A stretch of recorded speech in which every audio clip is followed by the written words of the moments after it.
സങ്കീർത്തനം 34:15 പറയുന്നു, യഹോവയുടെ കണ്ണ് നീതിമാന്മാരുടെ മേലും അവന്റെ ചെവി അവരുടെ നിലവിളിക്കും തുറന്നിരിക്കുന്നു. ഈ ഒരു വചനം എന്നെ ഒത്തിരി മനസ്സിലാക്കി തന്നു. എൻ്റെ ഫാദറും എൻ്റെ കുടുംബവും ചരിത്രം എന്ന് പറഞ്ഞാൽ, ഞാൻ തിരുവനന്തപുരം സിറ്റിയിലാണ് വളർന്നതും പഠിച്ചതും. ഞാനൊരു ഡെന്റിസ്റ്റാണ്, ബാംഗ്ലൂരിലാണ് പഠിച്ചതും. കർത്താവ് ഒരു വലിയൊരു കോടീശ്വരനാണ് എൻ്റെ ഫാദർ അവിടുത്തെ ട്രിവാൻഡ്രത്തെ ശ്രീമൂലം ക്ലബിലെ പ്രസിഡന്റും, എൻ്റെ മദർ റോട്ടറി ക്ലബിലെ ഇന്നവീലിന്റെ 6 തവണ പ്രസിഡന്റും, പിന്നെ കൊട്ടാരത്തിലെ നമ്മുടെ കൗഡിയാർ പാലസിലെ കൊട്ടാരത്തിലെ തമ്പുരാട്ടിമാര് എൻ്റെ മദറുമായിട്ട് ഭയങ്കര കോണ്ടാക്ട്. മമ്മിക്ക് എപ്പോഴും ഫ്രീ ആയിട്ട് അവിടെ അകത്ത് കയറാം, വേറെ ആരെയും കേട്ടിട്ടില്ല. അത്രയ്ക്ക് ഭയങ്കരമായിട്ട് നല്ല മിടുക്കിയ ആള്. ഭയങ്കര മിടുക്കി എന്ന് പറഞ്ഞാൽ എല്ലാം കൊണ്ട് കഴിവും പ്രാപ്തിയുള്ള ഒരു സ്ത്രീയാണ് എൻ്റെ മദർ. പക്ഷെ ആ കഴിവൊന്നും എനിക്കില്ല. പക്ഷെ എന്നെ ദൈവം ഒരുക്കിയ പാത വേറെയായിരുന്നു. ആ ഒരു എൻ്റെ മദറിന്റെ ഫാദറും ഇതുപോലെ പത്തനംതിട്ടയിലെ വലിയൊരു പഞ്ചായത്ത് മെമ്പറും, സ്വന്തം സ്കൂളുണ്ട്, ഹൈസ്കൂളുണ്ട് എൻ്റെ ഗ്രാൻഡ് ഫാദറിന്. അതിപ്പോഴും ഉണ്ട്. എൻ്റെ ഗ്രാൻഡ് ഫാദർ എല്ലാം മരിച്ചുപോയി. എനിക്ക് വയസ്സ് 64. ഞാൻ ചെറുപ്പത്തിന്റെ സമയത്തുള്ള കഥകളാണ് എൻ്റെ ഈ വിഷയങ്ങൾ പറയുന്നത്. 18 വയസ്സ് വരെയുള്ള ജീവിത കഥയാണ് പറയുന്നത്. ഈ 18 വയസ്സിനകത്ത് ഓർത്തഡോക്സ് പള്ളിയിൽ പോവും, തിരിച്ചു വരും. ഒരു ദിവസം ഞാൻ ഹോളി ഏഞ്ചൽസിൽ പഠിക്കുമ്പോഴൊക്കെ എപ്പോഴും ഒറ്റയ്ക്കിരിക്കാൻ ഒരു വേദനയായിരുന്നു. എപ്പോഴും ഒറ്റയ്ക്കിരിക്കണം. ആരുമായിട്ടൊരു ഫ്രണ്ട്ഷിപ്പ് ഇല്ല, എനിക്ക് ഉണ്ടാകാൻ പറ്റുന്നില്ല. ഏതോ ഒരു കൊച്ചു കുട്ടിയായിട്ട് പോലെ എല്ലാവരുമായിട്ട് ഞാൻ ഭയങ്കര മിംഗ്ലിംഗ് ഒക്കെ ആണെങ്കിലും ആരുമായിട്ട് ഇടപെട്ട് കൂടുതൽ ഇരിക്കാനോ അവരോട് സംസാരിക്കാനോ എനിക്ക് പറ്റുന്നില്ല. കുഞ്ഞിലെ തൊട്ടേ എന്തോ ഒരു ഏകാന്തത്വമായിരുന്നു ആ ടൈമിലും. ഒരു ദിവസം ഞാൻ തിരിച്ചു മടങ്ങി വന്ന് എൻ്റെ റൂമിൽ ഇങ്ങനെ കിടന്നപ്പം, ഞാൻ 5 വയസ്സായി. അന്ന് 5th പഠിക്കുക, 5th സ്റ്റാൻഡേർഡ്. ഞാൻ ഇംഗ്ലീഷ് മീഡിയത്താണ് ട്രിവാൻഡ്രത്ത് പഠിച്ചത്, ഹോളി ഏഞ്ചൽസിലും. ആ 5th സ്റ്റാൻഡേർഡിൽ പഠിക്കുന്ന സമയത്ത് എൻ്റെ മുമ്പിൽ ഒരു നല്ല പ്രകാശമുള്ള നല്ല വസ്ത്രം ഇട്ട ഒരാള് പ്രത്യക്ഷപ്പെട്ടു, അപ്പിയേർഡായി എൻ്റെ മുമ്പിൽ ഇങ്ങനെ പ്രത്യക്ഷപ്പെട്ടു. അന്ന് എനിക്ക് 7 8 വയസ്സേ ഉള്ളൂ. അന്നൊന്നും ഇത്രയും സീരിയസ് ആയിട്ട് ഞാൻ ചിന്തിച്ചിട്ടില്ല. അന്ന് വന്നു എന്നോട് ചോദിച്ചു, മകളെ എന്താണ് നിനക്ക് ആവശ്യമെന്ന്. അപ്പൊ ഞാൻ പറഞ്ഞു, എന്നാണ് ഞാൻ മരിക്കുന്നതെന്ന് അറിയണം. അതാ ഞാൻ പറഞ്ഞേ. എനിക്ക് എല്ലാം ഉണ്ട്. എൻ്റെ ഫാദർ കോടീശ്വരനാ. എൻ്റെ വീട്ടിലെ 3 കാറുണ്ട്. അന്നത്തെ കാര്യമാണ്. എൻ്റെ മദർക്ക് സ്വന്തമായിട്ട് കാർ ഓടിക്കും. എൻ്റെ മമ്മിയെ കൊണ്ട് സ്കൂളിൽ വിടുന്നത് എല്ലാ തരത്തിലും ഉണ്ട്. ഉള്ളപ്പോഴ് ആ ടൈമിൽ ഞാൻ പറഞ്ഞൊരു വിഷയമേ ഉള്ളൂ, ഞാൻ എന്നാണ് മരിക്കുന്നതെന്ന് ആ കൊച്ചു കുട്ടി പറയാണ്. പെട്ടെന്ന് ആ ദേവദാസനാണോ ദൂതനാണോ എൻ്റെ അടുത്ത് പറയാം, മകളെ നീ 10 വർഷം നീ ഭൂമിയിൽ ജീവിച്ചിരിക്കുമെന്ന് പറഞ്ഞു. ഈ 10 വർഷം ഞാൻ എങ്ങനെയാണ് കഴിഞ്ഞു കൂട്ടിയെന്നറിയില്ല. എൻ്റെ മമ്മി പിന്നെ ഹോളി ഏഞ്ചൽസ് മാറ്റി നന്തങ്കോട് നിർമ്മലവൻ സ്കൂളിൽ കൊണ്ടുപോയി എന്നെ ഹോസ്റ്റലിലാക്കി. എന്നെ വീട്ടിൽ നിർത്തത്തില്ല. എൻ്റെ മമ്മി എന്നെ വീട്ടിൽ നിർത്തത്തില്ല. മമ്മിക്ക് എന്നെ വീട്ടിൽ വേണ്ട. ഞാൻ എന്തോ ഒറ്റപ്പെട്ട ഒരവസ്ഥ പോലെ. എൻ്റെ മദറും ഫാദറില്ല, എൻ്റെ മദറാണ് എപ്പോഴും എനിക്ക് എതിർപ്പായിട്ട് നിൽക്കുന്നത്. എന്തു പാവം ചെയ്തിട്ടാ? ഒരു പാവവും ചെയ്യില്ല. എനിക്ക് ഫാദറിനെ പേടിയെന്ന് പറഞ്ഞാൽ റെസ്പെക്റ്റ്, ബഹുമാനം. പപ്പയുടെ മുമ്പിൽ ഞാൻ ഫാദർ എന്നെ കുറെ എന്നെയും എൻ്റെ 2 ബ്രദേഴ്സിനെ, എനിക്ക് 2 ബ്രദേഴ്സ് ഉണ്ട്, ഞങ്ങളെ 3 പേരെയും ഫാദർ ഒരു 5 മണിയാകുമ്പോൾ രാവിലെ എഴുന്നേൽപ്പിച്ച് പ്രാർത്ഥിപ്പിക്കും. ഒരുമിച്ചൊരു ഫാമിലി പ്രെയർ ഉണ്ട്. എല്ലാം ഒരു സന്തോഷകരമായ ഒരു ജീവിതമാണ് ഞങ്ങളുടെ ഭവനത്തിൽ ഉണ്ടായിരുന്നത്. ഒരു വിഷയത്തിൽ ആരുടെ കാര്യത്തിൽ ഇന്റർഫിയർ ചെയ്യത്തില്ല. അവനവന്റെ കാര്യം ചെയ്ത് മറ്റുള്ളവരെ ഹെൽപ്പ് ചെയ്യും. വീട്ടിൽ ജോലിക്കാരുണ്ട്, അവരാണ് കുക്കിംഗ് ഒക്കെ ചെയ്യുന്നത്. നമുക്കൊരു ഭാരം ആ ഭവനത്തിൽ ഉണ്ടായിട്ടില്ല. എൻ്റെ സ്വന്തം ഭവനത്തിലെ കാര്യമാണ്. ആ ടൈമിലാണ് ഈ അനുഭവം വന്നത്. ഒരു ദിവസം ഞാൻ ചർച്ചിൽ പോയി. അന്ന് 10th പഠിക്കുന്ന സമയത്ത് ഞാൻ ചർച്ചിൽ പോയപ്പം ചർച്ചിന്റെ ലെഫ്റ്റ് സൈഡില് ക്രൈസ്റ്റ് സ്കൂളില് ഒരു നടന്ന വിഷയമാണ്. ഒരു വിഷയം ഞാൻ പറയുന്നുള്ളൂ. ലെഫ്റ്റ് സൈഡില് ക്രൈസ്റ്റ് സ്കൂളിലെ പ്രിൻസിപ്പൾ നിൽക്കുന്ന കണ്ടു. അപ്പൊ ഞാൻ പെട്ടെന്ന് ഞാൻ പ്രാർത്ഥനയില്ല, രാത്രി വൈകുന്നേരത്തെ ചർച്ചിലെ പ്രെയറിനാണ് എൻ്റെ പേരൻസ് എല്ലാവരുമായിട്ട് ഞങ്ങൾ പോയപ്പോഴുള്ള സംഭവമാണ്. ഞാൻ ഈ ലേഡീസിന്റെ സൈഡിൽ നിന്നപ്പോൾ ഞാൻ നോക്കിയപ്പോൾ പ്രിൻസിപ്പൾ നിൽക്കുന്നു. അപ്പൊ ഞാൻ വെച്ചു, അയ്യോ ഇദ്ദേഹം മരിച്ചല്ലോ, പിന്നെ എങ്ങനെ ഇദ്ദേഹം ഇവിടെ നിൽക്കുന്നേ? ഇങ്ങനെയുള്ള കാര്യങ്ങളെല്ലാം എനിക്ക് വെളിപ്പെടുത്തി തരുക കർത്താവ്. ഈ കുഞ്ഞിലേ തൊട്ട് വെളിപ്പെടുത്തി തരും. ഞാൻ പെന്തിക്കോസ് അല്ല, ബോൺ അഗെയിൻ അല്ല, ഞങ്ങളുടെ വീട്ടിൽ കയറ്റത്തില്ല. ഒരു മനുഷ്യരെ ആ ഗേറ്റിന്, ആ വലിയ ഗേറ്റാ, സെക്യൂരിറ്റി ഗാർഡ് ഉണ്ട്, അതിനകത്തോട്ട് കയറ്റത്തില്ല. അത്രയ്ക്ക് സ്ട്രിക്റ്റ് ആണ് ഞങ്ങളുടെ വീട്ടില്. കുരിശടി പപ്പ വെച്ചിട്ടുണ്ട്, പപ്പ സ്വന്തം കുരിശടി വെച്ചിട്ടുണ്ട്. ആ പട്ടം പ്ലാമൂട് തേക്കുമൂട്, പട്ടത്ത് വന്നാൽ അല്ല പ്ലാമൂട്ടി വന്നാൽ തേക്കുമൂട് റോഡിന്റെ റൈറ്റ് സൈഡിലാണ്. എന്റെ ഫാദറിന്റെ പേര് ഓ ജോർജ്. ഫാദർ ആയിരുന്നു അവിടുത്തെ അവിടുത്തെ റെസിഡന്റ് അസോസിയേഷനിലെ ആദ്യത്തെ പ്രസിഡന്റ് എന്റെ ഫാദർ ആയിരുന്നു. അത് അങ്ങനെ ഒരു ജീവിതം നയിച്ചതാണ് കുഞ്ഞിലെ തൊട്ട് കേട്ടോ. ഞാൻ എന്റെ ഇപ്പോഴത്തെ വിഷയമൊന്നും അല്ല. ഞാൻ സത്യത്തിൽ പറഞ്ഞാൽ ഒരു പൗലോസ് എങ്ങനെ ആയി, സോൾ എങ്ങനെ പൗലോസായി, അതുപോലെ എന്നെ കർത്താവ് ഉരുക്കി ഉരുക്കി ഉരുക്കി ഉരുക്കി എന്നെ കർത്താവിന്റെ ഒരു പൈതൽ തന്നെയാ. കർത്താവിനെ പോലെ ആയിത്തീരണം എന്നാണ് കർത്താവ് പറയുന്നത്. എന്നെ പോലെ നീ ആയിത്തീരണമെന്ന്. എനിക്ക് അതുപോലെ കഷ്ടതകൾ തന്ന് തന്ന് തന്ന് എനിക്ക് ഒരിക്കലും ഓടാൻ പറ്റത്തില്ല കർത്താവിനെ വിട്ടിട്ട് ഓടാൻ പറ്റത്തില്ല. കാരണം ഇന്ന് ഈ അവസ്ഥയിൽ, ഇപ്പോഴത്തെ അവസ്ഥ എന്ന് പറഞ്ഞാൽ ഞാനൊരു ക്യാൻസർ പേഷ്യന്റ്. സ്റ്റേജ് 3 ആണോ 4 ആണോ എനിക്കറിയില്ല. പക്ഷെ ഈ ട്യൂമർ ഇങ്ങനെ മുഴച്ചു വരിക, പസ് വരിക, ബ്ലഡ് വരുമ്പം യേശു കർത്താവിന്റെ രക്തം കൊണ്ട് എന്നെ കഴുകി ശുദ്ധീകരിച്ചതാ. എന്റെ പന്ന രക്തത്തെ കളഞ്ഞിട്ട് കർത്താവിന്റെ രക്തം എനിക്ക് തരുവാണ്. ആ വിശ്വാസത്തിലാണ് ഞാൻ ഇന്നും ഞാൻ ജീവിക്കുന്നത്. എനിക്കെല്ലാ ഫ്രണ്ട്സും ഉണ്ട്, ഡോക്ടേഴ്സും. ഞാൻ ഡെന്റിസ്റ്റ് ആണ്ടും സർജൻ, ഓറൽ കേസസ് ഒക്കെ, ഞങ്ങൾക്ക് ക്യാൻസർ പേഷ്യൻസ് ഒക്കെ ഒത്തിരി പേരുണ്ട്. ഞങ്ങൾക്കറിയാം അതിന്റെ എന്താണ് പ്രശ്നമെന്ന്. ഒരു വേദന എൻ്റെ ജീവിതത്തിൽ ഉണ്ടായിട്ടില്ല.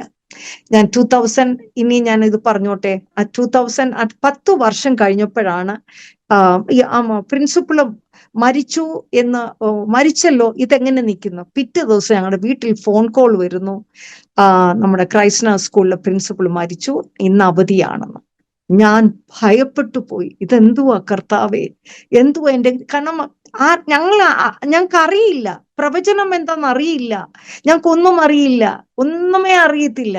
ഞാനൊരു പൊട്ടിയാ, ഇപ്പോഴും ഒരു പൊട്ടിയാ, സത്യമായിട്ടും ഒരു പൊട്ടിയാ. എല്ലാവരും സ്നേഹിക്കാൻ മാത്രമേ എനിക്ക് മതി എന്നുള്ളതാ. ശത്രുവിനെ സ്നേഹിക്കണമെന്ന്, ഉപദ്രവിക്കുന്നവർക്ക് വേണ്ടി പ്രാർത്ഥിക്കണമെന്ന് എല്ലാം അങ്ങനെ ശീലിക്കാൻ ഞാൻ പിടിവാശിയിലാ നിൽക്കുന്നത്. ഞാൻ മാറത്തില്ല. എന്നെ അടിച്ചവനെ പോലെ ഈ കവളും കൂടെ കാണിച്ചു കൊടുക്കണമെന്ന് പറഞ്ഞ് എന്റെ കർത്താവ് പറയുമ്പോൾ ഞാൻ ഇതും കാണിച്ചു കൊടുക്കും. അപ്പാന്ന് വിളിക്കുന്ന. പിന്നെ അങ്ങനെ 10ാം വർഷം ആയപ്പോഴാണ് എന്റെ മാരേജ് നടക്കുന്നത്.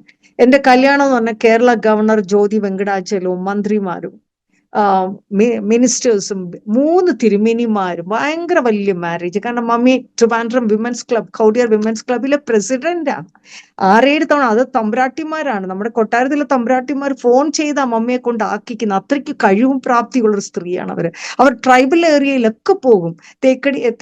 നമ്മുടെ അവിടെ ഒരു ഡാം ഉണ്ടല്ലോ, ഡാമിന്റെ സൈഡില് ട്രൈബൽ ഏരിയയിലൊക്കെ പോകും. കാരണം നമ്മൾ പോകുന്ന എന്തിനാ, സുവിശേഷത്തിനാ. അവര് പോകുന്ന എന്തിനാ, ഹെൽപ്പിന് വേണ്ടി. ആ ട്രൈബൽ ഏരിയയെ അവരെ സഹായിക്കാൻ വേണ്ടിയാണ് ഈ പ്രസിഡന്റും അവരുടെ സെക്രട്ടറി എല്ലാം കൂടെ ഒരുമിച്ച് അവിടെ പോകുന്നത്. അതാണ് എന്റെ മദർ ചെയ്യുന്നത്. ആ ദിവസം ഞാൻ കാണുന്നത്, എന്നെ കല്യാണം കഴിക്കാൻ വരുന്ന ഒരു ഡോക്ടറാണ്, മെഡിക്കൽ ഡോക്ടർ. എൻ്റെ ഫാദറിന് ഡോക്ടറിനെ ആവശ്യമാണ്. വലിയൊരു ഹോസ്പിറ്റൽ വെക്കണമായിരുന്നു. പൂജപ്പുരയിൽ ഒരു വലിയൊരു ബിൽഡിംഗ് ഉണ്ട്. മലയാ കോട്ടേജ് എന്നാ പണ്ടത്തെ പേര്. രാഗിണി പത്മിനിമാര് താമസിച്ചിരുന്ന സ്ഥലമാണ്. അവരുടെ അമ്മാവന്റെ, അത് എൻ്റെ ഫാദർ വാങ്ങി അതൊരു ഹോസ്പിറ്റലാക്കണം. അതിനു വേണ്ടിയിട്ട് മാത്രമാണ് എനിക്ക് ഒരു ഡോക്ടറിനെ. എൻ്റെ ഫാദർ എന്നോട് ചോദിച്ചൊന്നുമില്ല, ഫാദർ പറയുന്ന പോലെ ഞാൻ കേൾക്കുന്നു, അത്രയേ ഉള്ളൂ. കൊച്ചുകുട്ടിയാ, 17 വയസ്സ് കഴിഞ്ഞ് 18ാം വയസ്സാകുന്നേ ഉള്ളൂ. അപ്പം വിവാഹത്തിന്റെ ദിവസമാണ് ഞാൻ ശരിക്കും അദ്ദേഹത്തെ കാണുന്നത്. അത് ആടിയാ വരുന്നേ. പള്ളിയില്ല, നമ്മുടെ സെന്റ് ജോർജ് ഓർത്തഡോക്സ് ചേർച്ചിലാണ് ആടി വരുന്നത്. ഞാൻ അങ്ങ് ഭയപ്പെട്ടു, ഇതെന്തുവാ ദൈവമേ. ഞാൻ നോക്കി, കാരണം നമ്മളെ നോക്കുമല്ലോ ഇത് എന്താണെന്നൊക്കെ നമ്മൾ നോക്കുമല്ലോ. ഇവിടുന്ന് ഞാനവിടെ ഇരിക്കുകയാണ്, ഗവർണർ ഇപ്പുറത്ത് ഇരിപ്പുണ്ട്, ഞാൻ ഇവിടെ ഇരിക്കുക. അപ്പൊ ഞാൻ നോക്കി അദ്ദേഹത്തെ. അപ്പൊ ഇങ്ങനെ ഇരിക്കുക, എന്താണെന്ന് ഒന്നും അറിയുന്നില്ല. ഒരു മരിച്ച ഒരുത്തനെ പോലെ ഇരുന്നേ, ഒരു ജീവനില്ലാത്തൊരു മനുഷ്യനെ പോലെ. എനിക്ക് മനസ്സിലങ്ങ് വെറുപ്പും കയ്പും വേദനയും കരച്ചിലും എല്ലാം തുടങ്ങി. അപ്പോഴൊന്നും ഞാൻ ചിന്തിച്ചില്ല കേട്ടോ. കർത്താവ് പറഞ്ഞ 10 വർഷം എന്ന് പറഞ്ഞ് ഞാൻ ചിന്തിച്ചില്ല. ഞാൻ ആ മനസ്സോടഞ്ഞു. ആ ദിവസം ഞാൻ മരിച്ചു. പിന്നെ ജീവിതം എനിക്കില്ല. അത്രയും കൊണ്ട് ഞാൻ നിർത്താം. ബാക്കി എങ്ങനെ ഞാൻ കർത്താവിനെ അറിഞ്ഞു? ഈ പ്രശ്നങ്ങൾ കൊണ്ടാണ്. ഒറ്റപ്പെട്ട് ഏകാന്തതയിൽ ഇരിക്കുമ്പം എൻ്റെ കസിനുണ്ട് കോഴഞ്ചേരി മുളമൂട്ടിൽ നിന്നാ വീട്ടുപേര്. മമ്മിയുടെ സിസ്റ്ററിനെ കെട്ടിച്ചേക്കും. അവിടുത്തെ ഒരു അമ്മച്ചി ട്രിവാൻഡ്രത്തുണ്ട്. അമ്മച്ചി എന്നെ വന്ന് പിക്ക് ചെയ്തു. നമുക്കൊരു പ്രാർത്ഥനയ്ക്ക് പോവാം മോളെ എന്ന് പറഞ്ഞു. എന്നെ കൊണ്ട്, അമ്മച്ചിക്ക് അറിയത്തില്ല എന്റെ പ്രശ്നം വേദനയൊന്നും അറിയില്ല, ആർക്കും അറിയില്ല. എനിക്ക് എന്നെ തന്നെ മാത്രമേ അറിയുള്ളൂ. ഞാൻ ആരോട് പറഞ്ഞിട്ടുമില്ല. അദ്ദേഹം അവിടെ ഇല്ല. അദ്ദേഹം ഏത് ടൈമിലും ഹോസ്പിറ്റലാണ് അദ്ദേഹം ഏത് സമയത്തും. ആ സമയത്ത് അമ്മച്ചി വന്നിട്ട് പറഞ്ഞു, വാ മോളെ നമുക്ക് പ്രേയറിന് പോകാന്ന്. അപ്പം എന്റെ മമ്മി ഒന്നും മിണ്ടുന്നില്ല. അപ്പം അവർ പറഞ്ഞാലേ എനിക്ക് പോകാൻ പറ്റുള്ളൂ. എന്നാലും അമ്മച്ചി വിളിച്ചപ്പോ ഞാൻ കൂടെ പോയി. അപ്പൊ അവിടെ വന്നപ്പോ ഒരു സഹോദരി പ്രവാചകിയാ, DGS ദിനകരന്റെ പ്രേയർ ഗ്രൂപ്പാ. അപ്പം ഒരു പ്രവാചകി വന്നിട്ട് എന്റെ തലയെ പിടിച്ചിട്ട് പറഞ്ഞു, മകളെ, ഞാൻ യേശുവാകുന്നു, ഞാൻ നിന്നെ സ്നേഹിക്കുന്നു. എനിക്കറിയില്ലപ്പാ ഇതൊക്കെ എന്തുവാ. അത്രയും ജനം ഫ്രണ്ടിൽ ഇരിക്കുന്നവരടുത്തൊന്നും പോയില്ല. എന്റെ തലയിലോട്ട് കയറി പിടിച്ചിട്ട് ഒരു കൊച്ചു പെണ്ണല്ലേ ഞാന്, എനിക്കെന്തോ അറിയാം, ഈ പൊട്ടിക്ക് എന്തോ അറിയാം. ഒരു വിവരവും ഇല്ലാത്ത ഒരു സാധനം. അന്ന് പ്രീ ഡിഗ്രി പഠിച്ചു കഴിഞ്ഞതേ ഉള്ളൂ. ആ ടൈമിലാണ് എന്റെ തലയുടെ, മകളെ ഞാൻ നിന്നെ സ്നേഹിക്കുന്നു. അപ്പം എന്നാണിത്? അതെന്താ കാരണം? തിരിച്ചു ഞാൻ വന്നു. ഞങ്ങൾക്ക് ഒരു സെപ്പറേറ്റ് ഗസ്റ്റ് ഹൗസ് ഉണ്ട്. എന്റെ ഫാദർ വെച്ചിരിക്കുന്ന ഗസ്റ്റുകാർക്ക് താമസിക്കുന്ന ഒരു ഗസ്റ്റ് ഹൗസ് ഉണ്ട്, സിംഗിൾ ബെഡ്റൂം. ഞങ്ങളുടെ വീടിന്റെ അതൊരു ഏക്കറിനകത്താ നിൽക്കുന്നത്. ഒരു കോണിലാ ഫാദർ വെച്ചിട്ടുണ്ടായിരുന്നു. അവിടെ ഞാൻ ഒറ്റയ്ക്കായിരിക്കുന്ന. ഒരു ഫോട്ടോയുണ്ട്, ഒരു ബൈബിളും ഉണ്ട് എന്റെ കൂടെ, കൂട്ടുകാരൻ. അത്രേ ഉള്ളൂ കേട്ടോ. ബൈബിളുണ്ട് കൂടെ. ബൈബിള് വായിക്കാറില്ല, ഒന്നും അറിയത്തില്ലല്ലോ. ഇപ്പോഴല്ലേ ഞാൻ എന്റെ കർത്താവിനെ അറിഞ്ഞു. ബോൺ അഗെയിൻ എന്ന് പറഞ്ഞാൽ ഈ യേശു കർത്താവിനെ അറിഞ്ഞ ശേഷമാണ് ഈ വചനത്തിന്റെ ജീവന്റെ ശക്തി ഞാൻ അറിഞ്ഞത്. ഓരോ വാക്കുകൾ വായിക്കുമ്പോൾ, ഞാൻ ഡോക്ടറാണ്, ഞാൻ പഠിച്ചു, അതിലൊന്നും ശക്തി ഞാൻ കണ്ടിട്ടില്ല. പക്ഷെ ഇതിനകത്ത് ഒരു വാക്ക് വായിച്ചാൽ മതി, അത് എന്റെ ശരീരത്തിൽ കുത്തിക്കയറും, കുത്തി തുളച്ചു കയറും. അതിലെ കർത്താവ് പറഞ്ഞെ Ephesians 6 ലാസ്റ്റ് പറയുന്നുണ്ടല്ലോ. ഞാൻ ഇംഗ്ലീഷിൽ കുറച്ച് പറയാൻ പറ്റുള്ളൂ. അത് എന്നാന്ന് പറഞ്ഞാൽ നമ്മള് പ്രൊട്ടക്ഷൻ പ്രെയർ പറയും. We all take to ourselves the helmet of salvation, breastplate of righteousness, girdle of truth, shoes of gospel of peace, shield of faith, sword of spirit. ആ sword of spirit എന്ന് പറയുമ്പോഴേ ഉള്ള സകല കാപട്യങ്ങളും ആഭിചാരങ്ങളും എന്ത് വെറുപ്പും കയ്പുകളെല്ലാം കർത്താവിന്റെ വചനം കൊണ്ട് വെട്ടിമാറ്റും. ഞാൻ എല്ലാ ദിവസവും പ്രാർത്ഥിക്കുന്ന ഒരു പ്രേയർ അതാണ്. അതുകൊണ്ട് ഇന്നും ജീവനോട്, ശത്രുക്കളുടെ മുമ്പാകെ ഞാൻ ജീവനോട് നിൽക്കുന്നത്. എന്നെ രക്ഷിപ്പാനുള്ള പരിശുദ്ധാത്മാവ് മാത്രമേ ഉള്ളൂ. രക്ഷിപ്പാൻ പരിശുദ്ധാത്മാവ് മാത്രമേ ഉള്ളൂ. കാരണം ഒരു പൊട്ടിയായ ഞാൻ, ജീവിക്കാൻ അറിഞ്ഞുകൂടാത്ത ഞാൻ എങ്ങനെ ഇവിടെ വന്ന് ജീവിക്കും? ഈ US-ലെ കാര്യമാണ് പറഞ്ഞത്. ഇന്ത്യയിലാണെങ്കിൽ നമ്മുടെ ഇന്ത്യ നാട് പാവം പിടിച്ച നാട്, എനിക്കത് ഇഷ്ടമുള്ള രാജ്യം. പക്ഷെ എന്റെ ദൈവം അവിടെ നിർത്തിയില്ല. അങ്ങനെ പ്രാർത്ഥനയ്ക്ക് പോയി തിരിച്ച് ഗസ്റ്റ് ഹൗസിൽ വന്നിരുന്നപ്പോഴാണ് ഒരു ശബ്ദം കേൾക്കുന്നു, open your Holy Bible, open your Holy Bible. ഞാൻ കേൾക്കുവാ ശബ്ദം, ആദ്യമായിട്ടാ. അപ്പോൾ ഞാൻ ബൈബിൾ അങ്ങോട്ട് തുറക്കുകയും എനിക്ക് കണ്ടത് Isaiah 54 4, 5, 6 കിട്ടുന്നേ. നിന്നെ ഭർത്താവിനാൽ ഉപേക്ഷിക്കപ്പെട്ടവളെ എന്ന് ഞാൻ വിളിക്കുന്നു.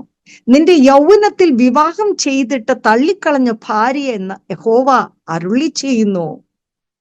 മതിയല്ലോ, അതുപോലെ ജീവിക്കുന്നേ. കല്യാണം കഴിച്ചതാ, 17 വയസ്സായി, 18 വയസ്സായി. അദ്ദേഹം എന്നെ തൊട്ടില്ല. അദ്ദേഹം പറയാ, നിന്നെ തൊടാൻ ഒരു വെണ്ണയാണെന്ന്. ഞാൻ എന്താ വെണ്ണയാ? വേറെ സ്ത്രീകളൊന്നും, അദ്ദേഹം ഡോക്ടറല്ലേ, അദ്ദേഹം എത്രയോ സ്ത്രീകളെ തൊടുന്നുണ്ട്. പക്ഷെ ഞാൻ എന്തോ ഒരു വർഷം അങ്ങോട്ട്, ഒരു 6, 7, 8 months കഴിഞ്ഞപ്പോഴത്തേക്ക് ഞാൻ അദ്ദേഹത്തെ ഒന്നോ രണ്ടോ തവണ കോണ്ടാക്ട് ചെയ്യാൻ പറ്റി. അങ്ങനെ ഒരു കുഞ്ഞ് എനിക്ക് ഉണ്ടായി. ഞാൻ ആലോചിക്കുക, എന്റെ രണ്ടാമത്തെ കുട്ടി എന്റെ കൂടെയാ. രണ്ടാമത്തെ കുട്ടി 4 വർഷം കഴിഞ്ഞിട്ടാണ് അദ്ദേഹത്തെ പിന്നെ കാണുന്നത്. മൂത്ത കുട്ടി 6 മാസം ഇപ്പൊ അദ്ദേഹം എടുത്തോണ്ട് പോയി. അദ്ദേഹത്തെ വളർത്താനല്ല, പണത്തിന് മാത്രം. എന്റെ വീട്ടിൽ നിന്ന് പോയി. എന്റെ വീട്ടിൽ പപ്പ ദത്തെടുത്തതാ ഡോക്ടറിനെ. അദ്ദേഹം പപ്പ തന്ന കാറും എല്ലാം എടുത്തോണ്ട് അദ്ദേഹം സ്ഥലം വിട്ടു. എറണാകുളംകാരാണ്. ഈരാളി ഫാമിലി, പണ്ടത്തെ ഫിലിം പ്രൊഡ്യൂസറൊക്കെ ഈരാളി, വലിയ വീട്ടുകാരൊക്കെയാ. പക്ഷെ ഇദ്ദേഹത്തിന്റെ സ്വഭാവം ഇതാ, ലക്ഷറീസ് ആയിട്ട് ജീവിക്കാൻ അവർക്ക് കൊതി. ഞങ്ങൾ ലക്ഷറീസ് ആയിട്ടൊന്നും കാണിക്കാറില്ല കേട്ടോ. ഞാൻ ഇന്ന് വരെ കാണിച്ചിട്ടുമില്ല, ആരോടും കാണിച്ചിട്ടില്ല. എല്ലാവരോടും ദേ മാത്രമേ എനിക്ക്, അന്ന് കുഞ്ഞിലെ തൊട്ടും ഇന്ന് വരെ അതേ മാത്രമേ എനിക്കുള്ളൂ. എനിക്കൊന്നും പറയാനോ പോഴ്ത്താനോ ഒന്നുമില്ല. കർത്താവിന് മാത്രം ഞാൻ പുകഴ്ത്തിക്കൊണ്ടിരിക്കും. എവിടെയായാലും പുകഴ്ത്തിക്കൊണ്ടിരിക്കും. എല്ലാ മഹത്വം എന്റെ കർത്താവിന് മാത്രം, എനിക്കല്ല. അങ്ങനെ ഇനി ഞാൻ 2013 കാര്യങ്ങൾ, അതിൻ്റെ ഇടയ്ക്ക് ഒത്തിരി അത്ഭുതങ്ങൾ ദൈവം എന്നെ കാണിച്ചു. ഒരു പേഷ്യന്റിനെ ഞാൻ ബാംഗ്ലൂരിൽ പഠിക്കാൻ പോയപ്പം ഫൈനൽ ഇയറാ, ഇടയ്ക്കത്തെ കാര്യമൊക്കെ ഞാൻ വിടുവാണ്. അത് വലിയൊരു അനുഭവങ്ങൾ ഉള്ളതായിരുന്നു, പക്ഷെ അതൊന്നും പറയാൻ പറ്റാത്ത ഒരു ടൈം ആയതുകൊണ്ട് ഷോർട്ടാക്കി ഞാൻ പറയാം. അത്ഭുതങ്ങൾ മാത്രം ഞാൻ പറയാം. ഞാൻ പഠിപ്പിച്ചുകൊണ്ടിരുന്നപ്പോൾ ഒരു പേഷ്യന്റ് RCT ചെയ്തുകൊണ്ടിരുന്നപ്പം 3 നീഡിൽ വെച്ചിട്ട്, അത് സ്റ്റുഡൻസിനെ പഠിപ്പിക്കുക ഞാൻ. അപ്പം അവരെ ഇങ്ങനെ കാണിച്ചുകൊണ്ടിരുന്നപ്പം പെട്ടെന്ന് പേഷ്യന്റ്, അന്ന് സക്ഷൻ അപ്പാരറ്റസ് ഇല്ല, സലൈവ സക്ക് ചെയ്യുന്ന അപ്പാരറ്റസ് ഒന്നും ഇല്ല. അപ്പം ഞാൻ ദാവങ്കരയാണ് പഠിച്ചത്, ബാംഗ്ലൂർ ദാവങ്കരയിലാണ് പഠിച്ചത്. ബാബുജി ഡെന്റൽ കോളേജിലാണ് പഠിച്ചത്. ആദ്യം മെഡിസിൻ കയറ്റാൻ നോക്കി, ഞാൻ കയറിയില്ല, എനിക്ക് വേണ്ടാന്ന് പറഞ്ഞു. പിന്നാണ് ഡെന്റിസ്ട്രിക്ക് ഞാൻ കയറിയത്. അപ്പം എന്നെ അവിടെ ആ ടൈം ഞാൻ പഠിപ്പിക്കുന്ന സമയത്ത് ഈ പേഷ്യന്റ് ഒന്ന് കുലുങ്ങിയും ഈ നീഡില് വായിൽ നിറച്ച് തുപ്പല. അപ്പൊ ഈ കുഞ്ഞെന്ത് ചെയ്തു, പെട്ടെന്ന് അവന് വായങ്ങനക്കി. ഞാൻ വായിക്കകത്ത് ഒരു നീഡിലെ പിടിക്കാൻ പറ്റുള്ളൂ, 2 നീഡിൽ തുപ്പലോടങ്ങ് ഇറങ്ങിപ്പോയി ആ കുഞ്ഞിന്റെ. ഞാൻ പാസ്സായിട്ട് 2 മാസമേ ആകുന്നുള്ളൂ. എനിക്ക് ബാക്കി അറിയില്ല പറയാൻ. എന്റെ ജീവിതമോ പോയി. എനിക്കൊരു കുഞ്ഞുണ്ട്, ദൈവം എനിക്ക് തന്നതാ. ആ മോൻ എൻ്റെ കയ്യിൽ ഇന്നും ഉണ്ട്. അവൻ ഇന്ന് ഒറ്റയ്ക്ക, പൂനെയില, പാട്ടുകാരനാ, കോമ്പോസ് ചെയ്യുക. അവന് ട്രൈ പപ്പ എന്ന് പറഞ്ഞ യൂട്യൂബിനകത്ത് അവൻ പാട്ടുകൾ സ്വന്തമായിട്ട് എഴുതുക. ഭയങ്കര കഴിവും പ്രാപ്തി. എൻ്റെ മോനായിട്ടൊന്നും അല്ല കേട്ടോ, കർത്താവിന്റെ ബുദ്ധി, ശലോമോന് ബുദ്ധി അവൻ കൊടുത്തതാ. എന്നോട് ഞാൻ പറഞ്ഞു കർത്താവിനോട്, എന്റെ ബുദ്ധി കൊടുക്കണ്ടപ്പാ, ശലോമോന്റെ ബുദ്ധി കൊടുത്താൽ മതി ആ കുട്ടിക്ക്. ആ കുട്ടിക്ക് അതുപോലെ ബുദ്ധിയുണ്ട്.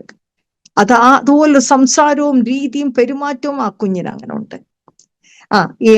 ഈ പേഷ്യന്റ് അടുത്ത് ഞാൻ അന്തം വിട്ടു. എന്റെ കേസ് ഞാൻ സത്യം പറഞ്ഞ ഞാൻ ഇത്രയും കഷ്ടപ്പെട്ട് പഠിച്ചതെല്ലാം പോകുക.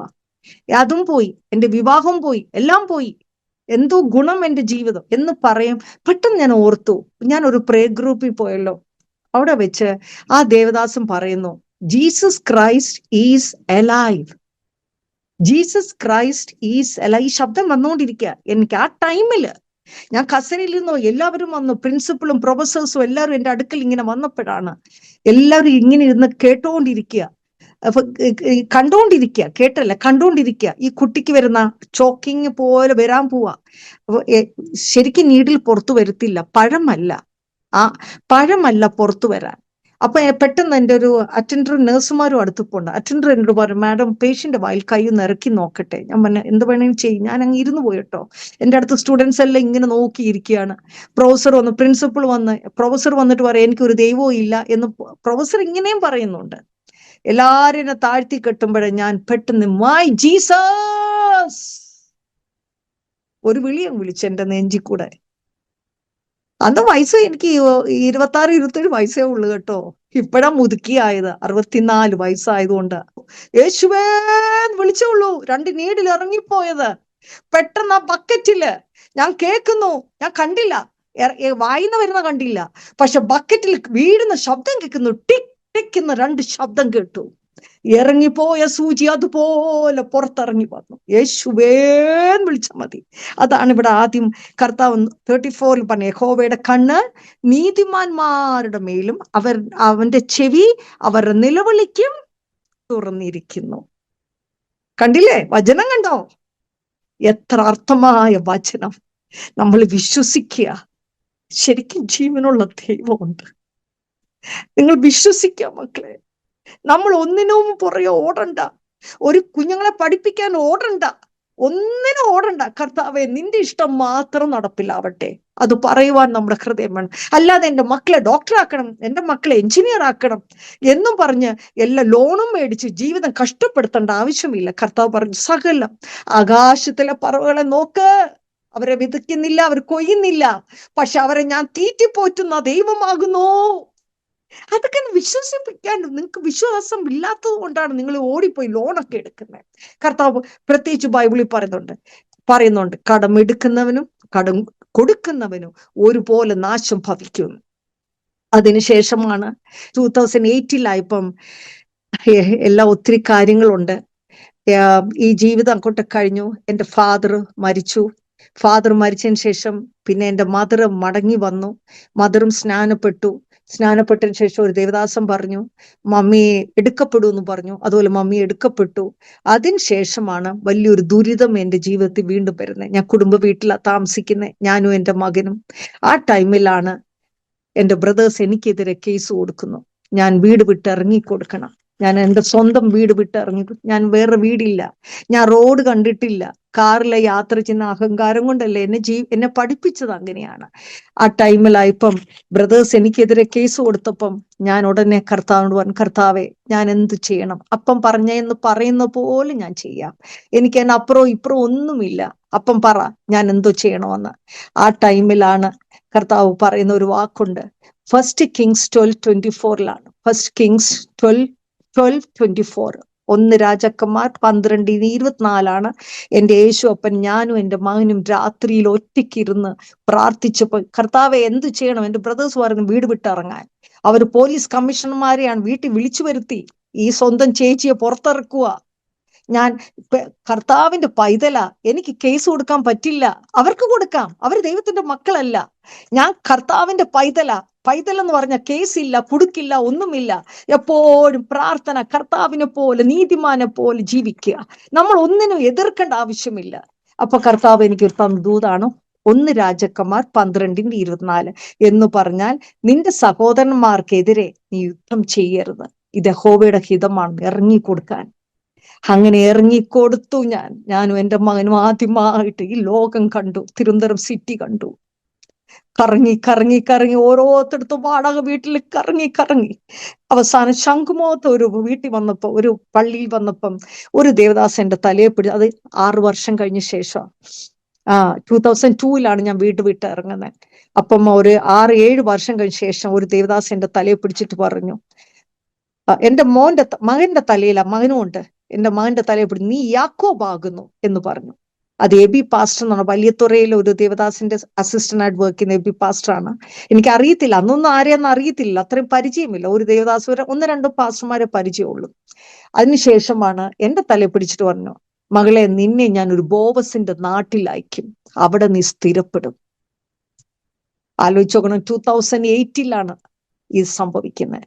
2010 ഞാൻ നെയ്യാറ്റിങ്കര വരാനിടെ. കാരണം മോൻ അവിടെ മാർത്താണ്ഡത്ത് അവിടെ എഞ്ചിനീയറിംഗ് ബിടെക്കിന് പഠിച്ചുകൊണ്ടിരിക്കുന്ന. അപ്പൊ ഞാൻ വെച്ചു നെയ്യാറ്റിങ്കര, എനിക്ക് ഞാൻ ഡോക്ടറല്ലേ, ക്ലിനിക്ക് ഇട്ടാ എനിക്ക് വർക്ക് ചെയ്യാം, എനിക്ക് എവിടെ വേണേലും വർക്ക്. എനിക്ക് ഇഷ്ടമാണ് ഗ്രാമം, വലിയ ഇഷ്ടമാണ്. എനിക്ക് വലിയ സന്തോഷമാണ് ഗ്രാമത്തിൽ ജീവിക്കാൻ, വലിയ ഇഷ്ടമാണ്. ഞാനും സിമ്പിൾ ആയിട്ടുള്ള സ്ത്രീയല്ലേ. അപ്പൊ ഞാൻ വിചാരിച്ചു അവിടെ അങ്ങനെ ഒരു വീടെടുത്തു, ഡോക്ടറിന്റെ വീടാ എടുത്തു. അങ്ങനെ ഇരുന്നപ്പോ ക്ലിനിക്ക് തുടങ്ങാനായിട്ട് സാധനങ്ങളെല്ലാം ഫിറ്റ് ചെയ്യാനായിട്ട് വെച്ചുകൊണ്ടിരുന്നപ്പോഴാണ് ഒരു ഞായറാഴ്ച ദിവസം പേപ്പറിൽ വരുന്നു, വാണ്ടഡ് എഡ്യൂക്കേറ്റ്. ഞാൻ ഡൈവേഴ്സി ആയി. ഒരു 1998 ഞാൻ ഡൈവേഴ്സി ആയി. കാരണം അവിടെയും ഒരു അത്ഭുതം ആ ദൈവം കാണിച്ച അത്ഭുതമാട്ടോ. ഞാനായിട്ടൊന്നും പ്രവർത്തിച്ചില്ല, എല്ലാം ദൈവം തന്നെയാ കാണിച്ചത്, ഞാനൊന്നും കാണിച്ചില്ല. എല്ലാം കർത്താവ് പറഞ്ഞ പ്രകാരം കൃത്യമായിട്ട് ഇന്ന് വരെ. അപ്പൊ ഞാൻ ഒറ്റപ്പെട്ടാ ജീവിക്കുന്നത്. ആ സമയത്ത് 2010 ആയപ്പോഴത്തേക്ക് ഞാനൊരു പേപ്പറിൽ ഒരു ഇത് കണ്ടു, വാണ്ടഡ് എഡ്യൂക്കേറ്റഡ് ലേഡി എന്നും പറഞ്ഞുകൊണ്ട്, ബോൺ അഗൈൻ ക്രിസ്ത്യൻ. അപ്പൊ എന്നോട് കർത്താവ്, ഞാൻ പ്രവചിക്കും, കർത്താവിന്റെ നാമത്തിൽ ആരോടും ഞാൻ പ്രവചിക്കും. എനിക്ക് എവിടെ പോയാലും കർത്താവ് പ്രവചനവരം തരും. ഓട്ടോയിൽ കയറിയാൽ അവരോട് പ്രവചിക്കും. അപ്പൊ അവർ ചോദിക്കും, മാഡത്തിന് എവിടുന്ന ഇങ്ങനെ ഇത് മനസ്സിലാൻ? പറഞ്ഞ ഇങ്ങനെ ഒരു ആത്മാവുണ്ട്, അവർക്ക് ഹിന്ദുക്കളല്ലേ, ജീവിക്കുന്ന ഒരു ആത്മാവുണ്ട്, അങ്ങനെ ഞാൻ പറയത്തുള്ളൂ. അല്ലാതെ യേശുപ്പന്റെ പേരും പറഞ്ഞ് ഞാൻ മതം ഉണ്ടാക്കാനൊന്നും ഞാൻ ആരുടെ പോയിട്ടില്ല. പക്ഷെ കർത്താവ് എന്നോട് എവിടെ പറയുമോ അന്നേരം ഞാൻ പറഞ്ഞിരിക്കും. അതെനിക്ക് ദൈവം തന്നൊരു ശക്തിയാണ്, ദൈവം എനിക്ക് തന്നൊരു കൃപാവരമാണ് കേട്ടോ. ആ ടൈമിൽ ഈ പേപ്പർ കണ്ടപ്പം ഇങ്ങനെ എഴുതിയിരിക്കുന്നുണ്ടപ്പോ കർത്താവ് പറഞ്ഞു, വിളിക്കാൻ പറഞ്ഞു. ഞാൻ പറഞ്ഞു, ഇന്ന് സൺഡേ അല്ലേ യേശുപ്പ? അപ്പനാ പറഞ്ഞ സൺഡേ വിശുദ്ധ ദിവസം വിശുദ്ധമായി നീ ആചരിക്കണമെന്ന്. അപ്പൊ യേശുപ്പൻ പരിശുദ്ധാത്മാവ് പറയാം, എടുക്ക് സംസാരിക്കുമെന്ന്. ഞാൻ എടുത്ത് സംസാരിച്ചു. ആ അച്ഛനോട്, അദ്ദേഹത്തിനോട് ഞാൻ പറഞ്ഞു, നിങ്ങൾ വീട്ടിൽ പാർപ്പിച്ചു വെച്ചുകൊണ്ടിരിക്കുന്ന, അവിഹിതമായി വെച്ചുകൊണ്ടിരിക്കുന്ന സ്ത്രീകളെ പുറത്തിറക്കുവിൻ, എന്റെ നാമം ദൂഷിക്കുന്നു. ഇത്ര ഞാൻ പറഞ്ഞുള്ളൂ, വേറെ ഒന്നും ഞാൻ പറഞ്ഞില്ല. അത് നെയ്യാറ്റിങ്കര മണ്ണടിക്കോണം എന്ന് പറഞ്ഞ ക്ഷേത്രത്തിന്റെ അടുത്ത്. അങ്ങനെയാണ് ഞാൻ ഇന്ന് അദ്ദേഹത്തിന്റെ ഭാര്യയായി. 14 വർഷമായി ഞാൻ 2 വർഷം കഴിഞ്ഞപ്പം ഞാൻ ഇദ്ദേഹത്തിനോട് ഞാൻ പറഞ്ഞു, നിങ്ങൾ എവിടെ പോയാലും എനിക്ക് അവിടെ വരണം എന്നേ പറഞ്ഞുള്ളൂ. അപ്പം അദ്ദേഹത്തിന് എന്നെ ഇവിടെ കൊണ്ടുവരണമെന്നില്ല, US അപ്പൊ ഞാൻ പറഞ്ഞു, ഞാൻ കർത്താപ്പച്ചനോട് പറഞ്ഞു, അപ്പാ ഈ മനുഷ്യൻ എവിടെ പോയാലും ഞാൻ കൂടെ പോകണം. എൻ്റെ അപ്പൻ എനിക്ക് സൗകര്യം ഒരുക്കി തന്ന. ഇദ്ദേഹം ചുമ്മാതെ അപ്ലൈ ചെയ്തു അമേരിക്കയിൽ വരാനായിട്ട്, ചുമ്മാതെ. എന്നെ കൊണ്ടുപോകാൻ വേണ്ടിയിട്ടൊന്നും അല്ല. ആദ്യത്തെ തവണ അപ്ലൈ ചെയ്തു, ഞാൻ ഇന്റർവ്യൂവിന് പോയി, മദ്രാസിലായിരുന്നു, ക്യാൻസലേഷൻ ആയി. 2ാമത്തെ തവണ ഇന്റർവ്യൂ ചെയ്തു, അതും പോയി, ക്യാൻസലേഷൻ ആയിരുന്നു മദ്രാസിൽ. 3ാമത്തെ തവണ അപ്പനോട് ഞാൻ പറഞ്ഞു, അപ്പ ഞാൻ ഡൈവേഴ്സ് ചെയ്യാൻ പോവാ. ഞാൻ യേശോപ്പനോട് പറഞ്ഞു, ഇങ്ങനെ ഞാൻ ഡൈവേഴ്സ് ചെയ്യാൻ പോവാ, ഇങ്ങനെ നടക്കുന്ന ദുർമാർഗത്തിൽ നടക്കുന്ന വ്യക്തിയുടെ കൂടെ ഞാൻ പാർക്കില്ല അപ്പ യേശോപ്പ, ഞാൻ പാർക്കില്ല യേശോപ്പ, ഞാൻ അങ്ങനെയുള്ള സ്ത്രീയാണോ അപ്പ എന്ന് ഞാൻ അപ്പനോട് ചോദിച്ചു കഴിഞ്ഞപ്പോഴത്തേക്കാണ് യേശോപ്പൻ എനിക്കൊരു സാക്ഷി തന്നു, എനിക്കൊരു ദർശനം കാണിച്ചു തന്നു. അത് പറയാനും കൂടിയാണ് കേട്ടോ.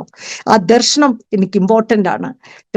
രാവിലെ 5 മണിയായപ്പോ എന്റെ കർത്താവ് കാണിക്കും, ഒരു നല്ല സ്വർഗത്തിൽ നല്ല വെളുത്ത കൈ താഴോട്ട് വരുന്നു, താഴേന്ന് ഒരു കൈ മേളിലോട്ട് പോകുന്നു, ഒരു ബുക്ക് മേടിക്കുന്നു. അതെന്നാന്ന് പറഞ്ഞാൽ എന്റെ പാസ്പോർട്ട് വിത്ത് വിസയായിരുന്നു. ഞാൻ അറിഞ്ഞില്ല. 3ാമത്തെ തവണ ബോംബെയിൽ എൻ്റെ മകന് ട്രിവാൻഡ്രത്ത് നിന്ന് ബോംബെ വരെ വണ്ടി ഓടിച്ച്, അവന് കാർ ഓടിച്ചിട്ട് അവന് എന്നെയും അച്ഛനെയും മോനെയും കൊണ്ട് അവിടെ പോയി. ഞാൻ ഇന്റർവ്യൂവിന് കയറി.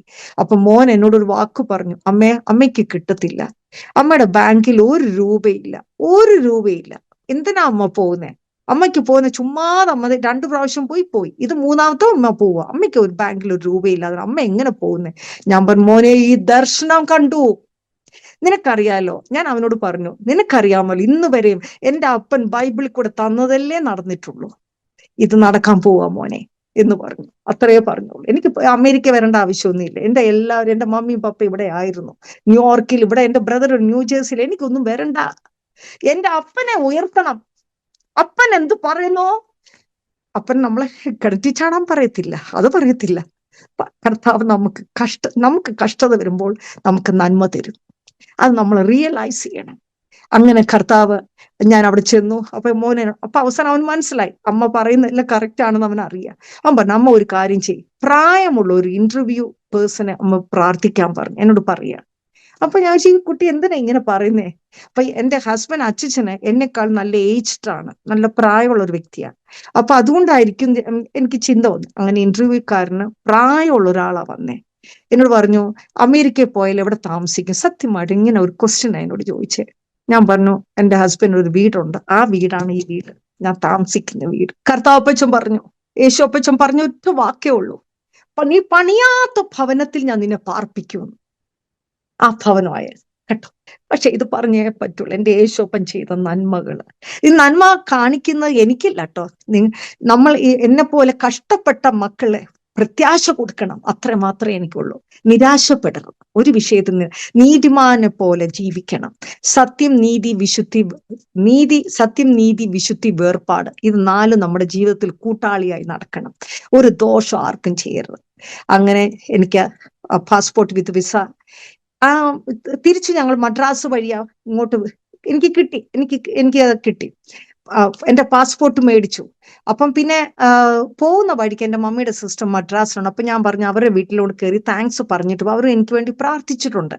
അപ്പൊ അവരുടെ വീട്ടിലോട്ട് കയറി. അപ്പൊ അവരുടെ വീടിന്റെ അടുത്തൊരു ടൂർസ് ആൻഡ് ട്രാവൽസ് ഉണ്ട്. അവർ എനിക്ക് ഇച്ചിരി ഹെൽപ്പൊക്കെ ചെയ്ത അവരുടെ ബ്രാഞ്ച് ട്രിവാൻഡ്രത്തുണ്ട്, പട്ടത്തുണ്ട് ഒരു ബ്രാഞ്ച്. അപ്പൊ അതിന്റെ മെയിൻ ബ്രാഞ്ചായി മദ്രാസിൽ. അപ്പൊ അവരോട് ഞാൻ താങ്ക്സ് പറയാനായിട്ട് ഞാനും എൻ്റെ അച്ഛനും എൻ്റെ മോനും എൻ്റെ മമ്മിയുടെ സിസ്റ്ററും കൂടെ അങ്ങോട്ട് ചെന്നു. അതിന്റെ മാനേജർ റൂമിൽ നിന്ന് ഓടി വരും, madam your passport has come just now. Tuesday എന്റെ ഇന്റർവ്യൂ, വെനസ്ഡേ ഈ പാസ്പോർട്ട് വിത്ത് വിസ എന്റെ കയ്യിൽ തരുന്നു. ചിന്തിച്ചോണം, 7 days പിടിക്കും. അത് ഞാൻ മദ്രാസിൽ പോകണം ചിന്തിച്ചില്ല. ചിന്തിച്ചോണം നമ്മളെ കർത്താവ് നയിക്കുന്ന വിധം എന്താണ്. ഈ തന്നതിന്റെയും കിട്ടിയതിന്റെ ഒന്നും അല്ല കേട്ടോ.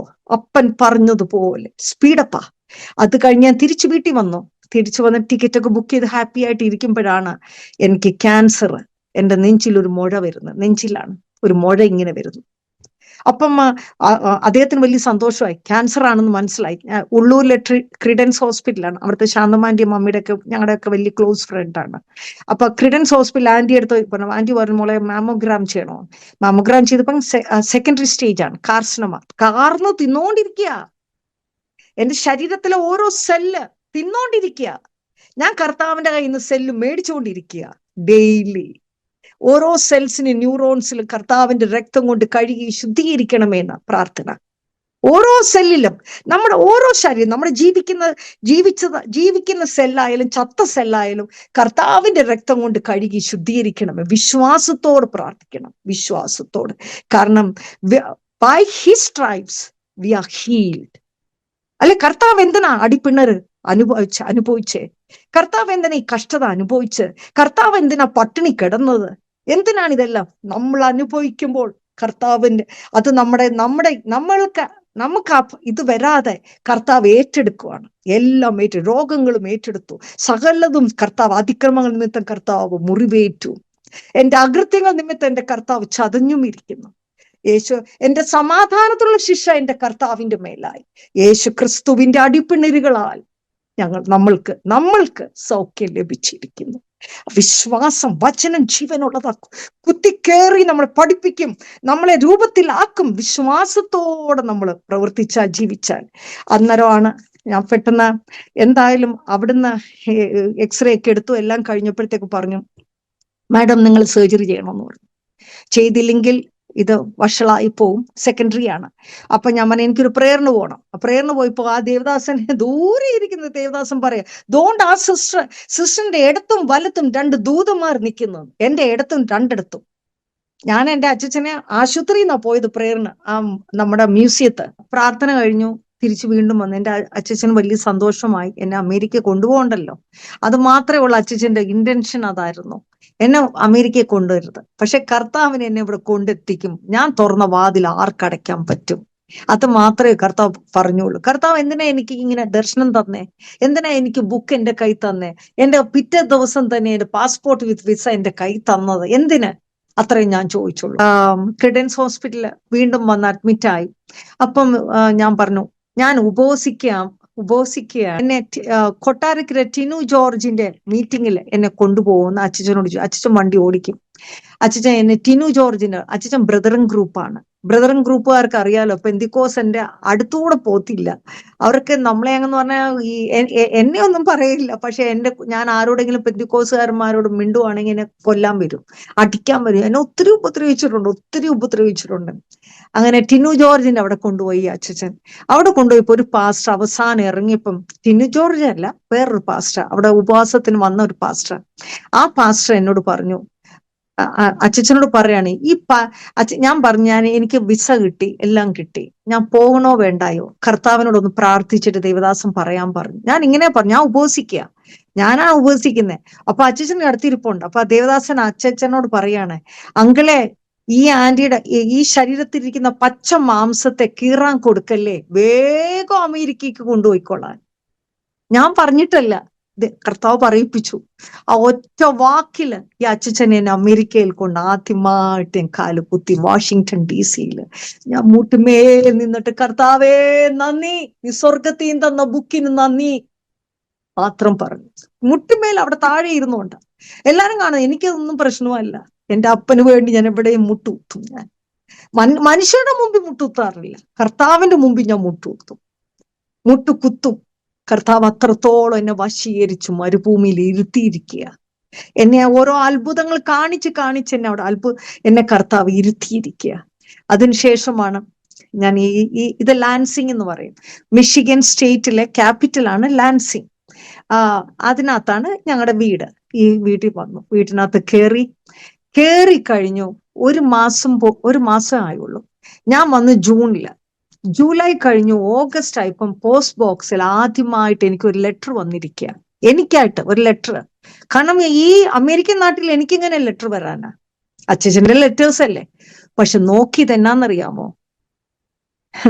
10 വർഷം വേണം ഒരാൾ ഇവിടെ താമസിക്കണേ, പെർമനന്റ് ആകണമെങ്കിൽ.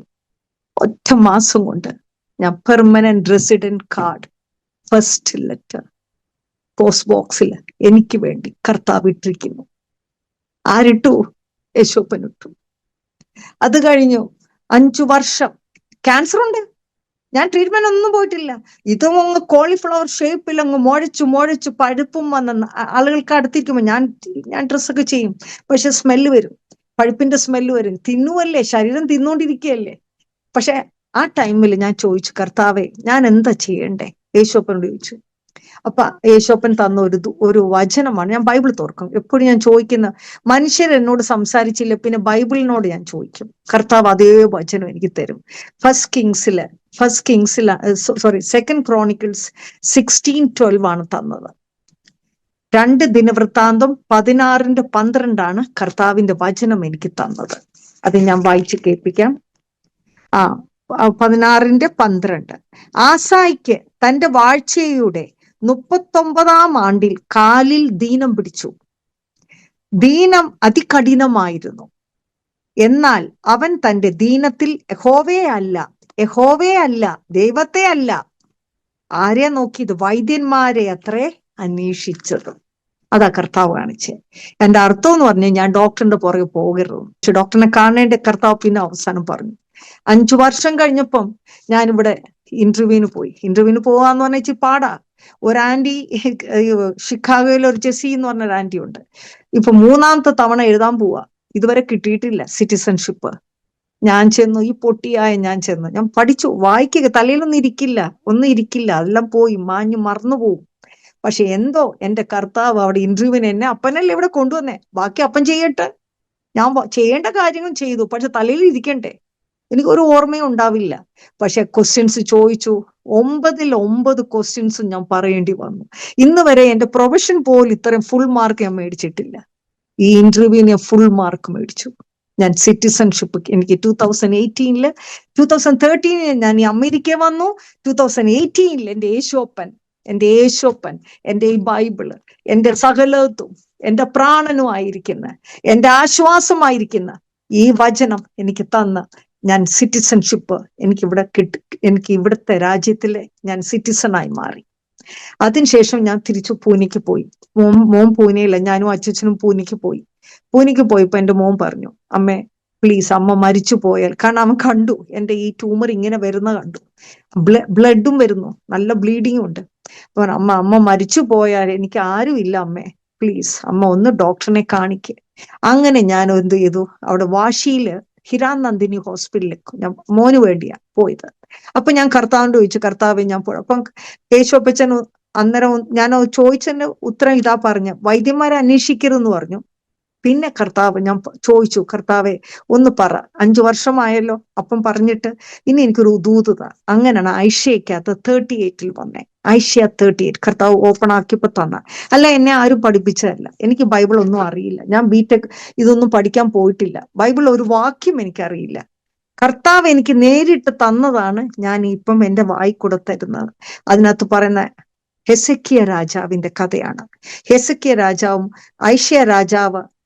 ഐഷ്യ പ്രവാചകൻ ഹെസക്കിയാവിന്റെ രാജാവിന്റെ കൊട്ടാരത്തിൽ ചെന്നിട്ട് പറഞ്ഞു, കുടുംബക്കാര്യം ക്രമത്തിലാക്കുക, നീ മരിച്ചു പോകും. ശരിയാ, ഞാൻ മരിച്ചു പോകും, നീ ക്രമത്തിലാക്കുക. അപ്പൊ അത് കഴിഞ്ഞിട്ട് ഹെസക്കിയ രാജാവ് ഭിത്തിയിലോട്ട് ചരിഞ്ഞു കിടന്നുകൊണ്ട് പ്രാർത്ഥിച്ചു, ഞാൻ ചെയ്ത നന്മയെങ്കിലും നല്ലത് ഓർത്തെങ്കിലും എന്റെ പ്രാണനെ തിരിച്ചു തരണമേ.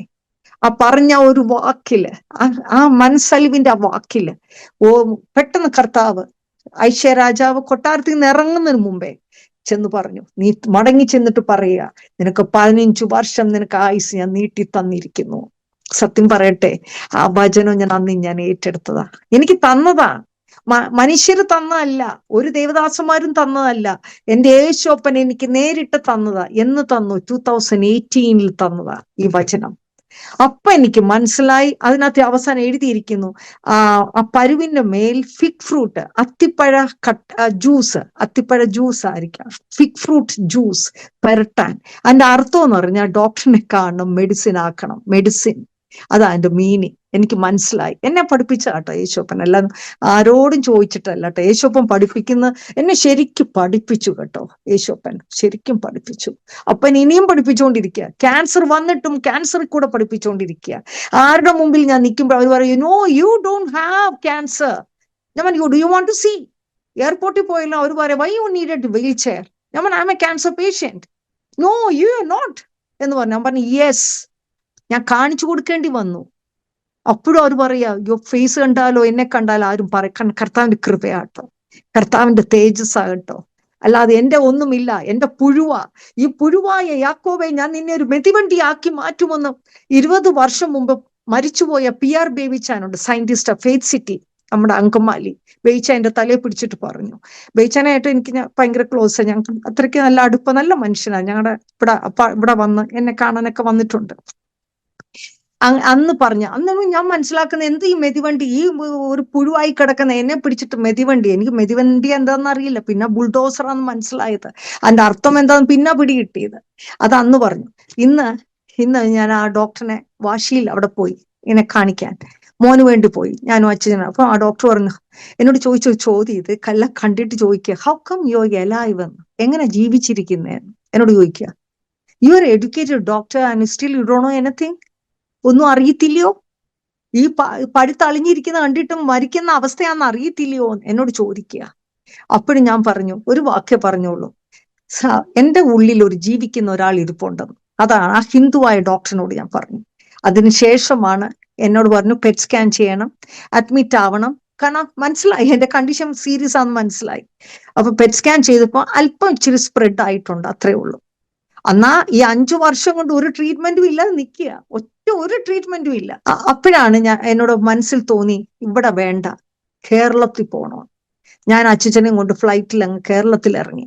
കേരളത്തിലെ കിംസ് ഹോസ്പിറ്റല് അവിടെ ചെന്നു. അവിടെ ചെന്നപ്പോഴത്തേക്ക് അവിടെ എനിക്ക് മനസ്സിൽ തോന്നി, ഒരു പാസ്റ്റർ വഴിയാണ് കിംസിൽ ചെല്ലുന്നത്. കിംസിൽ ചെന്നപ്പോഴൊരു ഡോക്ടർ ചെറിയാൻ തമ്പി എന്ന് പറഞ്ഞൊരു ഡോക്ടറിനെ പരിചയപ്പെടാനിടയായി. ഓൺകോളജിസ്റ്റ് ആണ്, ക്യാൻസർ സ്പെഷ്യലിസ്റ്റ് ആണ്. അപ്പം ആ ഡോക്ടറിനെ കാണിച്ച് എന്റെ സകല റിപ്പോർട്ടും കാണിച്ചു. എനിക്കുള്ള റിപ്പോർട്ടെല്ലാം ആ ഡോക്ടറിനെ കാണിച്ചു, ഡോക്ടർ ചെറിയാൻ തമ്പി. അപ്പൊ ഡോക്ടർ ചെറിയാൻ തമ്പി ആരാ? നമ്മളെപ്പോലെ ഒരു ബോൺ അഗെയിൻ ക്രിസ്ത്യൻ ആണ്, നമ്മളെപ്പോലെ സ്നാനപ്പെട്ട ഒരു ഡോക്ടറാണ്. ഈ ഡോക്ടറും എന്റെ ഈ റിപ്പോർട്ടെല്ലാം കണ്ടിട്ട്, മറ്റേ ഡോക്ടർ പറഞ്ഞ് കീമോ ചെയ്യണം, റേഡിയേഷൻ ചെയ്യണമെന്നാ വാശിയില്ല ഡോക്ടേഴ്സ് പറഞ്ഞേ. പക്ഷെ ഈ ഡോക്ടർ ഇത് കണ്ടിട്ട് എന്നോട് പറഞ്ഞു, എനിക്കൊരു ടെസ്റ്റ് ചെയ്യാനുണ്ട്. ടെസ്റ്റ് പോസിറ്റീവ് ആണെങ്കിൽ, കേട്ടോണം, ടെസ്റ്റ് പോസിറ്റീവ് ആണെങ്കിൽ ഒരു കീമോയും വേണ്ട, ഒരു റേഡിയേഷനും വേണ്ട, ഒരു സർജറിയും വേണ്ട. 2 ദേവദാസന്മാർ എന്നെ നോക്കി പറഞ്ഞു, എന്റെ ശരീരത്തിൽ കത്തി തൊടുത്തില്ലെന്ന്. അപ്പൊ കർത്താവും കാണിച്ചു, മരുന്ന് പുരട്ടുകയാണെന്ന്, രണ്ടും കാണിച്ചു. അപ്പൊ ഈ ഡോക്ടർ എന്നോട് പറയാണ്, ഈ ടെസ്റ്റ് പോസിറ്റീവ് ആണെങ്കിൽ ഒരു കീമോ ഇല്ല, റേഡിയേഷൻ ഇല്ല, സർജറി ഇല്ല. അങ്ങനെ പിറ്റേ ദിവസം ഞാൻ ചെന്നു എന്റെ റിപ്പോർട്ട് അറിയാൻ. ഈ ടെസ്റ്റ് പോസിറ്റീവ് ആണെന്ന് ഞാൻ അറിഞ്ഞു. അങ്ങനെ no chemo, no radiation, no surgery done till today. ഇന്ന് 2025 ആണെന്ന് ഓർത്തോണം. 18 അന്ന് പഴയ കാലമാ, 25 വരെ എന്റെ കർത്താവപ്പച്ചൻ വേദന തരാതെ. കഷ്ടതയുണ്ട്, പ്രശ്നങ്ങളുണ്ട്, പ്രോബ്ലംസ് ഉണ്ട്, എല്ലാത്തിലും ഞാൻ നിർഭയമായി ജീവിച്ചിരിക്കും. ഞാൻ നിർഭയനായിരിക്കും. കാരണം യഹോവ എന്റെ വെളിച്ചമാ, എന്റെ കർത്താവ് എന്റെ വെളിച്ചമാ. എന്റെ ഇരുട്ടിലും അന്ധകാരത്തിലും എല്ലാം കർത്താവ് അതെല്ലാം മാറ്റിയെടുത്ത് വെളിച്ചമാക്കി നമ്മളെ തീർക്കുന്ന ദൈവമാകുന്നു. ആ സമയത്താണ് ഞാൻ ചോദിച്ചു, കർത്താവ് എന്താണ് ഞങ്ങളെ കുറിച്ചുള്ളത്?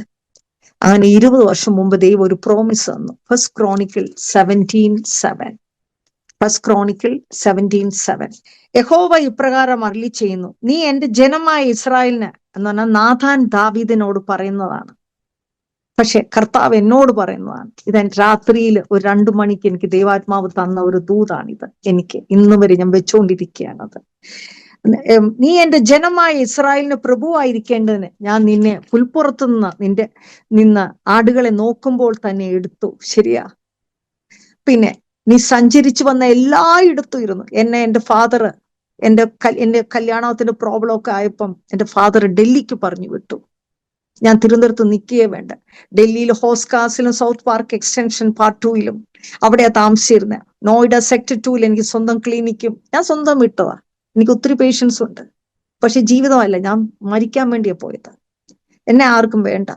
ഞാൻ അന്ന് ഒരു വയസ്സ് 32 വയസ്സേ ഉള്ളൂ. ആർക്കും വേണ്ട. ഞാൻ ഉടനെ നൈറ്റ് ക്ലബിൽ ഡാൻസിങ്ങിനൊക്കെ പോകും. എന്റെ ഫ്രണ്ട്സ് എല്ലാവരും കൂടെ അവരെല്ലാം പോകുന്നപ്പോ ഞാനും പോകും. എന്റെ കൊളീഗ്സാ, എന്റെ റൂംമേറ്റ്സാ, അവർ പോകുമ്പോൾ ഞാനും പോകും. എനിക്ക് എന്തായാലും ജീവിക്കണ്ടല്ലോ. പക്ഷെ ഞാൻ എന്നാലും എൻ്റെ ഉള്ളിൽ ഒരു വല്ലാതെ കുറ്റബോധം കിടക്കുന്നു. ഇത്രയൊക്കെ ദൈവം കാണിച്ചതല്ലേ അത്ഭുതങ്ങൾ. അത് നടന്നത് 98 കേട്ടോ. മറ്റേ പേഷ്യന്റെ വായിൻ സൂചിയൊക്കെ പുറത്തെടുത്ത ദൈവമല്ലേ. അത് കഴിഞ്ഞ ശേഷമാണ് ഈ സംഭവം എന്നെ ഉപേക്ഷിക്കപ്പെട്ടതും ഞാൻ എന്നെ ഡൽഹിക്ക് പറഞ്ഞു വിടുന്നു ഒക്കെ എൻ്റെ ഫാദർ.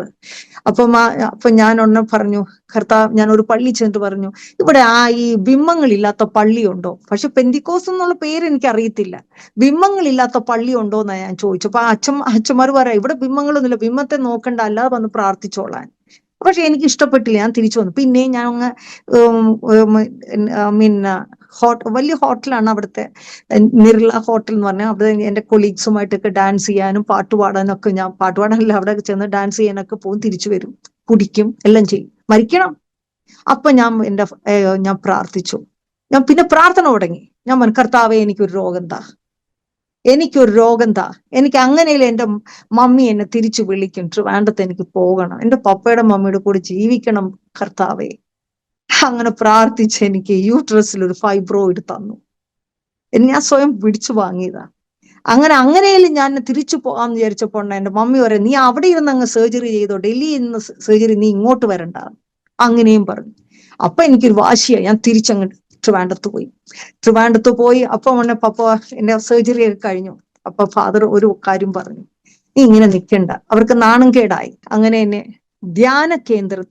ഡിവൈൻ ധ്യാന കേന്ദ്രത്തിലാണ് എന്നെ കൊണ്ടുപോകുന്നത്. അവിടെ വെച്ച് ജോർജ് പനക്കൽ അച്ഛൻ എന്റെ തലയെ പിടിച്ചിട്ട് പറഞ്ഞു, മകളെ, ദൈവത്തിന് നിന്നെ കുറിച്ച് വലിയ പദ്ധതി ഉണ്ട് കേട്ടോ, ബൈബിൾ വായിച്ചു പഠിക്കാൻ. അച്ഛനാണ് എന്നെ ഈ ബൈബിൾ വായിക്കാൻ പ്രേരിപ്പിച്ചതും.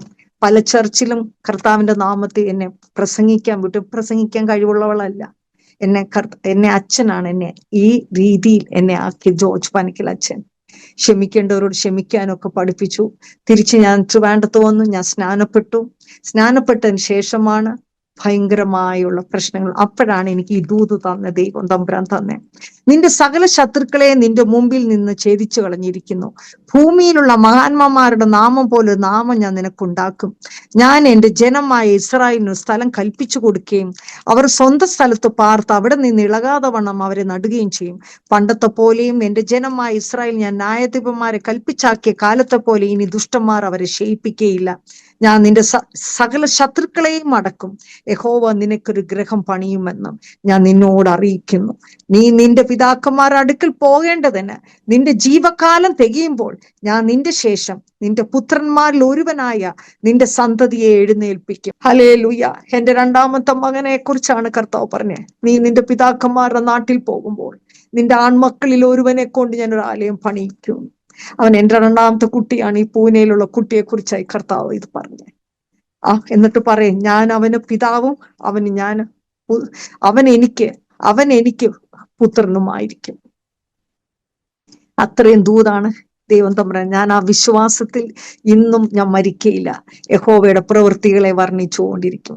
സങ്കീർത്തനം Psalm 118:17 പറയുന്നല്ലോ, 118:17 പറഞ്ഞു, ഞാൻ മരിക്കയില്ല, യഹോവയുടെ പ്രവൃത്തികളെ വർണ്ണിച്ചുകൊണ്ടിരിക്കും. കാരണം കർത്താവ് പറഞ്ഞു, ദൂത് നിവൃത്തിയാകും. ആ നിവൃത്തിയാകുന്നതിന് വേണ്ടി മാത്രം എന്റെ കർത്താവ് എന്നെ നിർത്തിയിരിക്കുന്നു. എന്റെ കർത്താവിന്റെ നാമം മഹത്വം വരട്ടെ. എന്റെ ദേവദാസനെയും കുടുംബത്തെയും ദൈവം അനുഗ്രഹിക്കട്ടെ. കർത്താവ് അനുഗ്രഹിക്കട്ടെ. യേശോപ്പൻ അനുഗ്രഹിക്കട്ടെ. ഹല്ലേലൂയ. നന്ദി പറയുന്നപ്പാ.